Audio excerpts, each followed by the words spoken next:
So how did you do? How many triangles did you find? One of the reasons that it's difficult is what it says here is because they are overlapping and it's hard to see all the individual triangles, okay? You can sometimes use congruent corresponding parts of one pair of congruent triangles to prove another pair of triangles congruent. You'll see a problem like this coming up. It often involves overlapping triangles. So when triangles overlap, they're either going to have, often they'll have a common side or a common angle. Not always, but often, especially in the problems we're doing. So you can identify that common side or angle, and you'll know that they reflexively have that in common as part of our pieces of information proving, getting to prove that they are congruent. But you can simplify the work that you're going to be doing by separating and redrawing the triangles so that you can more easily see them. We're going to get some practice at that in just a moment.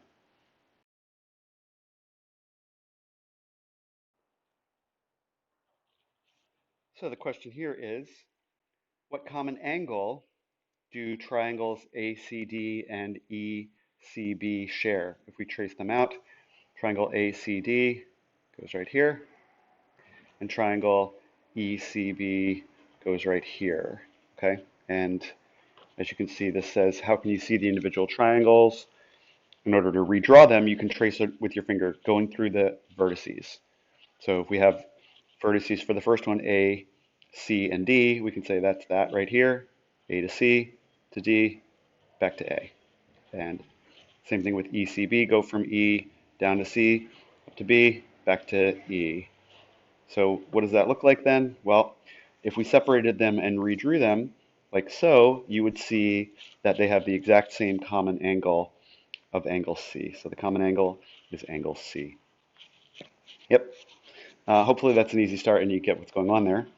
Now, what about this one? What common side do triangles ABD and DCA share? And what is the common side in triangles ABD and BAC? Give it a shot, see how you do.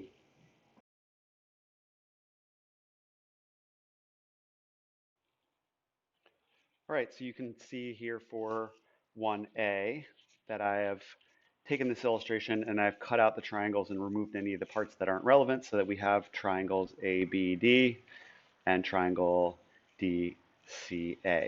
Okay, and what we're looking for is what's the common side. And as you can see, they both have a side that runs from A to D. And that then becomes our common side, the side that's shared between the two of them and then therefore is reflexively congruent to itself. What about for B? What is the common side of triangles ABD here and triangle BAC here? Well, as you can see, we have this common side running from B to A. That is the common side. Yep.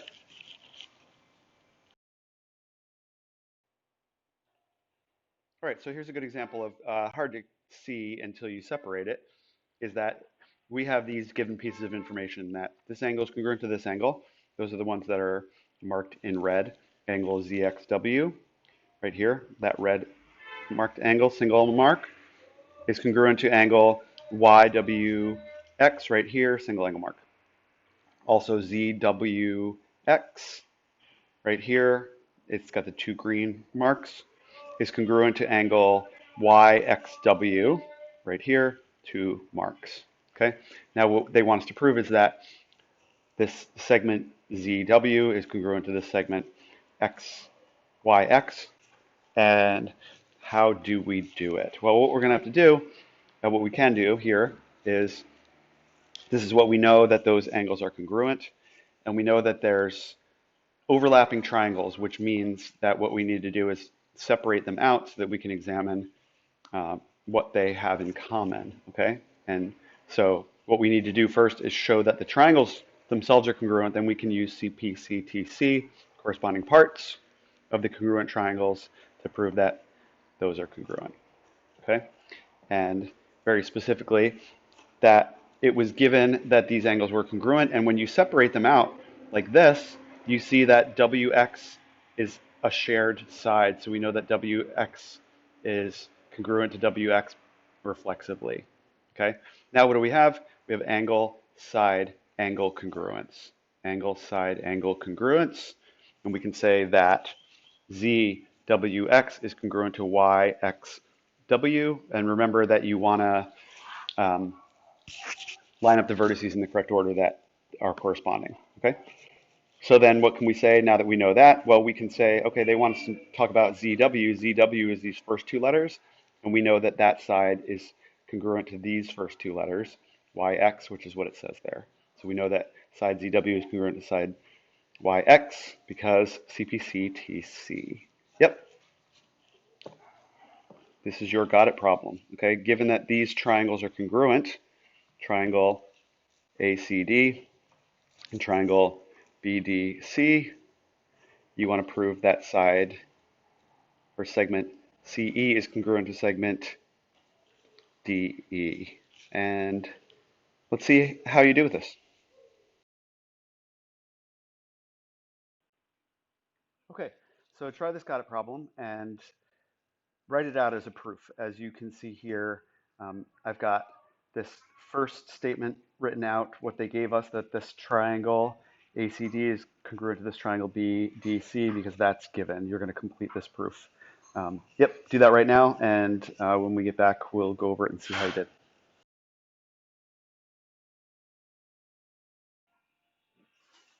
Okay, so sorry about all the noise in the background. So given that this triangle right here, ACD, is congruent to this triangle here, BDC, what can we do in order to get to segment CE is congruent to segment DE? This here is congruent to this right here. Well, those are two sides of, or a pair of sides of these two triangles.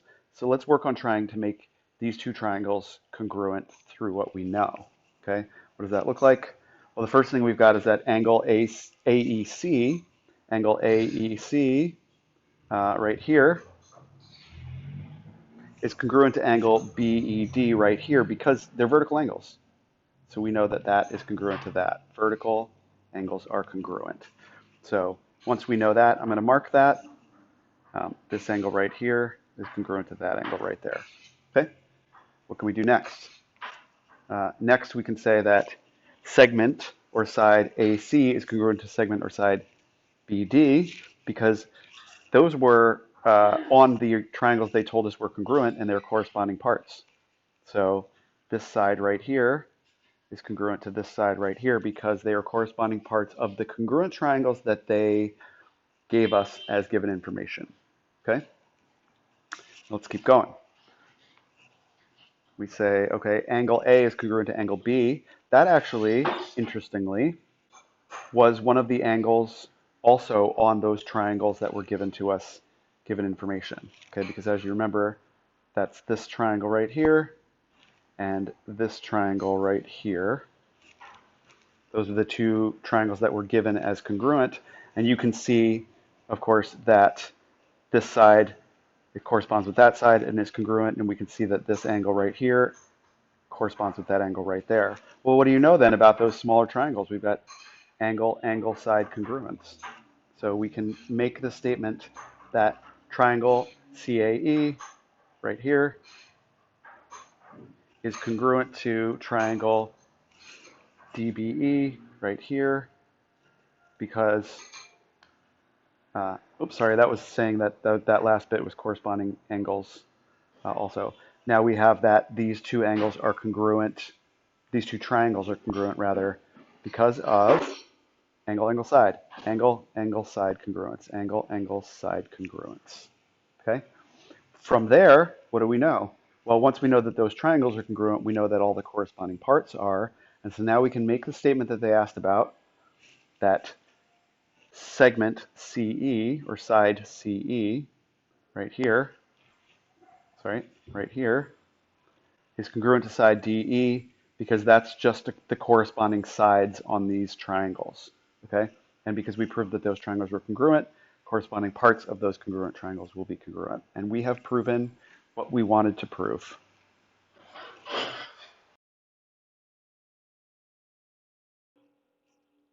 All right, so now what we're trying to prove here is that triangle GED and I'll trace it out here. Triangle GED is congruent to triangle JEB right there. And let me see if I can change my pointer here. GED is congruent to triangle JEB. Okay, we're going to have to first find another set of triangles that we can prove congruent. Okay, well, we know this fact. In the origami design, E is the midpoint of AC and DB. So what we know factually is that since E is the midpoint, we know this side,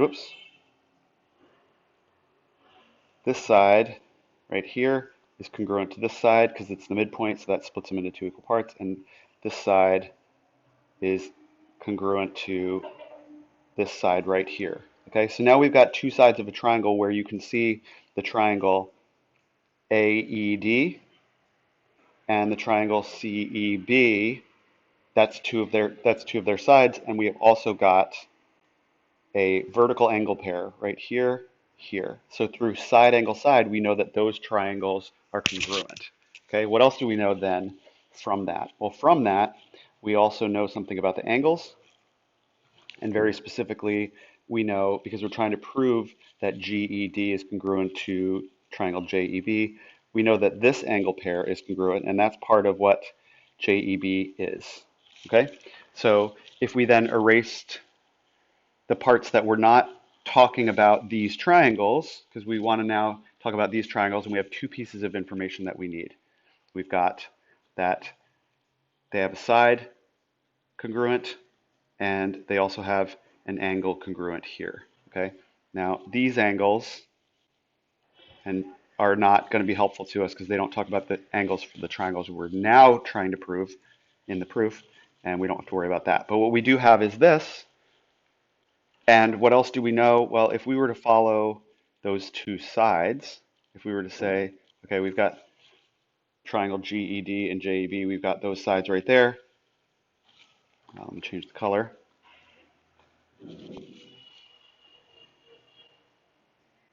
You can see then we've got vertical angles right here, right? And if I get those marks out of the way,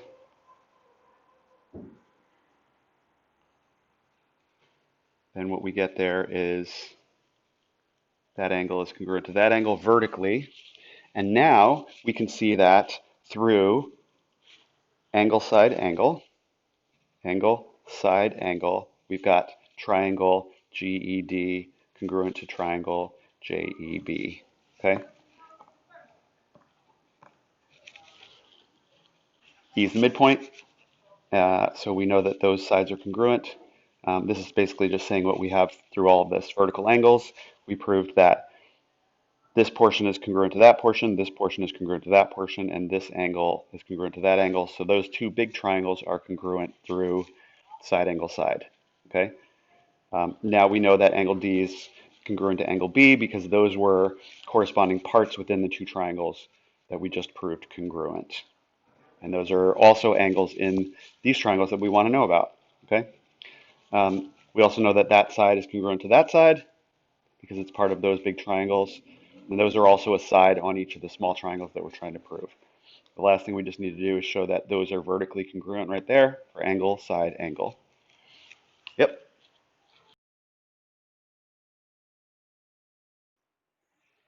All right, so here's your got it problem, and you're going to write it out as a two-column proof. And uh, the video will stop, and when you restart it, I will talk you through the solution. Okay, good luck on this. Try your best to get all the way to the end before you restart.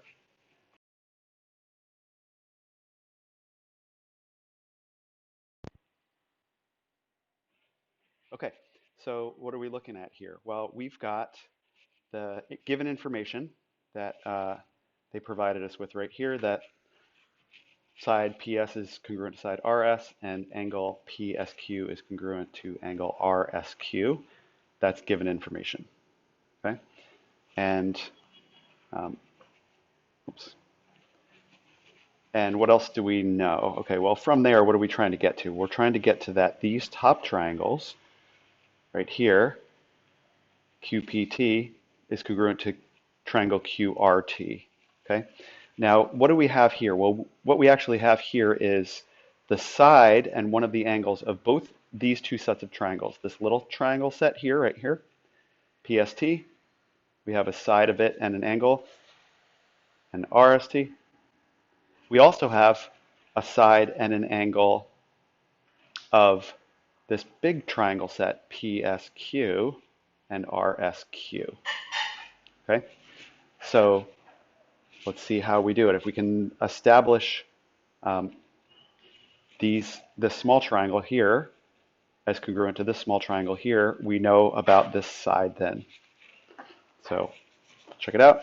We know that TS is reflexively congruent to TS, and therefore, and if I mark it right here, we say, okay, that is reflexively congruent to that. Now what we have here, as you can see, is side angle, side congruence with these two small triangles here and here. So therefore, we can make the statement that that triangle, PST, is congruent to that triangle, RST, because of side angle side. And now because of that, we can say that side PT is congruent to side RT through CPCTC. And if I mark that, then that's this side right here, congruent to that. Okay, neat. Now, what else do we know? Well, again, we've got this big triangle. Oh, sorry, we also have that QT is reflexively congruent to itself. I worked with students, and that's this right here. Okay. That's just a fact that that segment is congruent to itself. And we also know that QS, this large segment here, from top to bottom, is reflexively congruent to itself. So we put those under the same thing because they have the same justification. Okay, and what does that matter? Well, now what we have here is, since that big QS side is reflexively congruent to itself, we have now side angle, side congruence with these large triangles. Side angle, side congruence with the large triangles. And so what we can state is that large triangle, PSQ, is congruent to that large triangle, RSQ, through side angle side congruence. Yep. And then because of that, we can then talk about segment or side PQ being congruent right here to that side RQ. Okay, because of CPCTC, because we established that those larger triangles on the left and right were congruent. Now what do we have? We have that those triangles at the top are congruent because we've got all three sides congruent. So by side-side-side congruence, we know that triangle QPT is congruent to triangle QRT. There you go.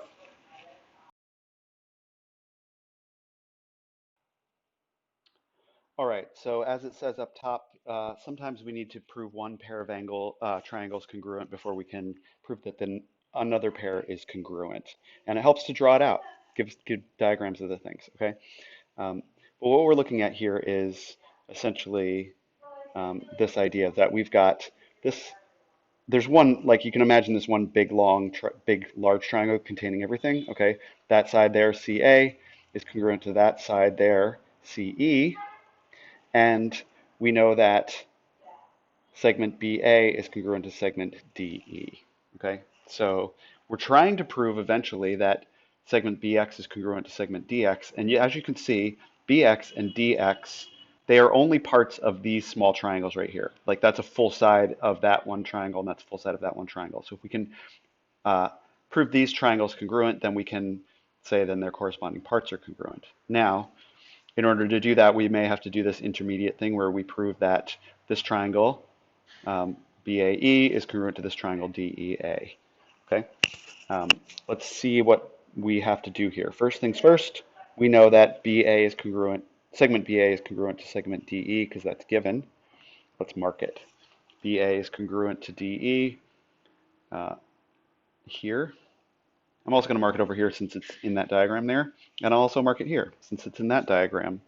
as well with those separated triangles. Okay, that's given to us. What else do we know? We know that side CA is congruent to side CE. That is also given. So I will actually put that out here like this, and I will mark it with a single mark in green to show that that's what we're talking about. Okay, that's given to us. Now, what do we know? Angle CAE is congruent to angle CEA. Do you know why this is? Do you know why this angle right here is congruent to this angle here? Well, if you think back on our lesson, you'll remember that the base angles of an isosceles triangle are congruent, and that means that we can mark them as such. This angle right here is congruent to this angle right here. And where do we see those angles? We see those angles in this triangle here and this triangle here. Okay, good. So far, so good. What else do we know?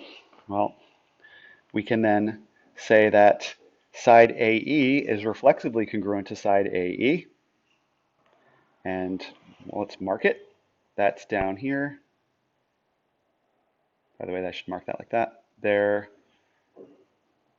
And then what do we know? We know that these two triangles right here are congruent through side angle side. Neat. This was one that you had to really get your mind around, is that the base angles of an isosceles triangle are congruent. Given that information, we have a big isosceles triangle here, and so we could make those statements. And if you missed that, you would have a hard time with this. Okay, but now we can then say, okay, well, if that's the case, we now can state that triangle BAE is congruent to triangle DEA through side angle side, as I am indicating down here. Cool. And then we know that all parts are congruent. Angle ABE is congruent to angle EDA because corresponding parts of congruent triangles are congruent. And why do we care about that? Because actually you can see that those are those angles right here in this diagram that I'm marking right now. Okay, but that's also the same angle here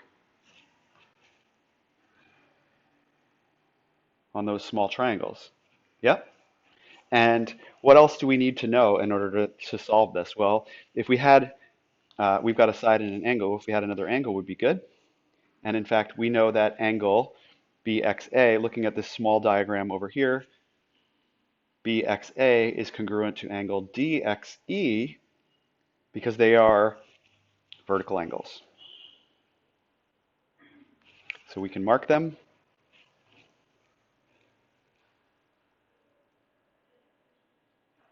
Yep. And I can mark them on the big diagram, but I don't really need to. What do we have now? We've got that these triangles are congruent through angle side. These angles, these triangles right here. Triangle BXA and triangle DXE. Okay, now that we know that, we can look at what are we trying to prove. We're trying to prove that BX is congruent to DX, and those are each parts of it. And so we can then say, well, now we know that that side, and I'm doing it in purple, that side right there is congruent to that side right there, because since the triangles are congruent, we know that any corresponding parts are. Yep, neat.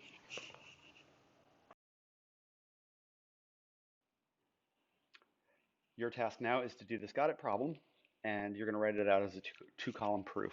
Go slow, really try and get yourself all the way to the end before you check your answer, which I will go over after the break.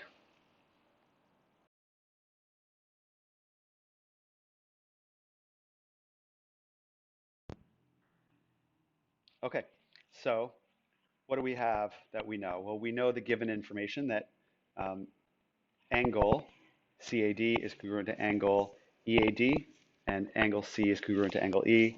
That information was given to us, and we could mark it. And angle CAD is up here, congruent to angle EAD right here. And we also know that angle C is congruent to angle E right there. Again, given information. Okay, what's next? Well, we have that reflexively congruent side right down the middle. And reflexive property tells us that. So that is this right here, reflexively congruent to itself. Yep. What else do we know? Well, what we're really looking at right now is we're looking at the triangles here and here. Okay. And we can state that they're congruent because what do we have? We have angle, angle, side congruence. Nice. What does that implication of that? Or what does it mean for us? Well, we now know that side CD is congruent to side ED. That's part of CPCTC. Now that we know the triangles are congruent, we know all of their parts are. That's that right there. Because we're eventually getting to side BD is congruent to side FD, which is this side right here. Okay, so what do we know now? We know that angle BDC is congruent to angle FDE. BDC, angle FDE. How do we know that? They're vertical angles. And vertical angles are always congruent. I'll mark that in purple because it's starting to get crowded in there. This purple angle. Sorry, it's a little sloppy. This purple angle right there. And then what do we have? Well, it's hard to see because of the way that I marked it, but we have the vertical angles congruent. We have that side CD and ED right here congruent, and we have those angles congruent. And therefore, by angle side angle, we have those two small triangles congruent. Since we have that, we know that all parts are congruent, including this part right here, that BD is congruent to FD, because all corresponding parts of congruent triangles are congruent. And you've proven what you needed to prove.